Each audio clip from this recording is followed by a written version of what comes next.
Palestine by John Greenleaf. Whittier. Blest land of Judea, thrice hallowed of song, where the holiest of memories pilgrim-like throng.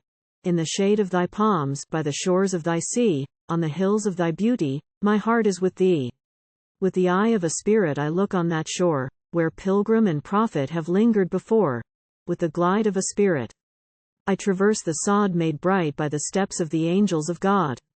Blue sea of the hills, in my spirit I hear thy waters, Genasseret, chime on my ear, where the lowly and just with the people sat down, and thy spray on the dust of his sandals was thrown.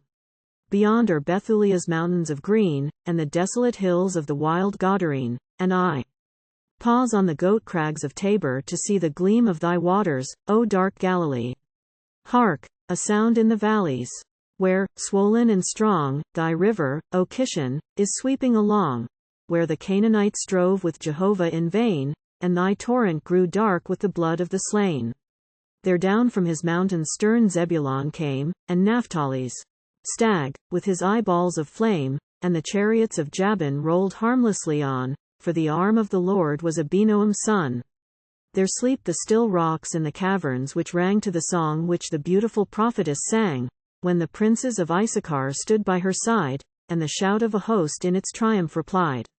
Lo, Bethlehem's hill site before me is seen, with the mountains around, and the valleys between. There rested the shepherds of Judah, and there the song of the angels rose sweet on the air. And Bethany's palm trees in beauty still throw their shadows at noon on the ruins below. But where are the sisters who hasten to greet the lowly Redeemer, and sit at his feet?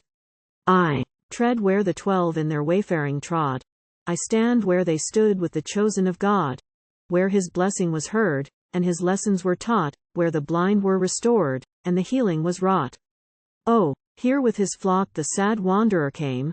These hills he toiled over in grief are the same the founts where he drank by the wayside still flow, and the same airs are blowing which breathed on his brow. Enthroned on her hill sits Jerusalem yet, but with dust on her forehead, and chains on her feet, for the crown of her pride to the mocker hath gone, and the holy Shekinah is dark where it shone. But wherefore this dream of the earthly abode of humanity clothed in the brightness of God? Were my spirit but turned from the outward and dim, it could gaze, even now, on the presence of him. Not in clouds and in terrors, but gentle as when in love and in meekness he moved among men, and the voice which breathed peace to the waves of the sea, in the hush of my spirit would whisper to me. And what if my feet may not tread where he stood, nor my ears hear the dashing of Galilee's flood, nor my eyes see the cross which he bowed him to bear, nor my knees press Gethsemane's garden of prayer? Yet, loved of the Father, thy spirit is near to the meek, and the lowly, and penitent here, and the voice of thy love is the same even now, as at Bethany's tomb, or on Olivet's brow. Oh, the outward hath gone, but in glory and power, the Spirit surviveth the things of an hour. Unchanged, undecaying, its Pentecost flame on the heart's secret altar is burning the same.